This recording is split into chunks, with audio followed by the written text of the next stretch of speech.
بسم اللہ والسلام علی رسول اللہ۔ ایک سوال ہمارے دارالفتاح میں یہ آ رہا ہے کہ کچھ لوگ سحری کا جب ٹائم ختم ہو جاتا ہے یعنی اذان کا وقت شروع ہو جاتا ہے، اذان ہو رہی ہوتی ہے، اس وقت بھی کھا پی رہے ہوتے ہیں، پانی پی رہے ہوتے ہیں، تو کیا ایسے لوگوں کا روزہ ہو جائے گا؟ نہیں، تو یاد رکھیں اذان کا جو تعلق ہوتا ہے یہ نماز سے ہوتا ہے۔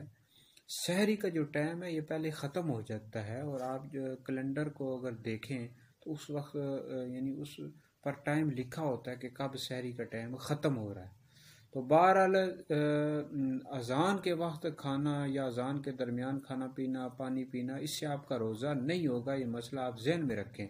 سحری کا ٹائم پہلے ختم ہو جاتا ہے اور مسجد میں بتایا بھی جاتا ہے کہ سحری کا ٹائم ختم ہو چکا ہے، اور کیلنڈر پر بھی موجود ہوتا ہے، تو اذان کے وقت لوگ کھا پی رہے ہوتے ہیں۔ تو بہرحال یہ ذہن میں رکھیں کہ اذان کے وقت یا اذان کے درمیان کھانے پینے سے آپ کا روزہ نہیں ہوگا۔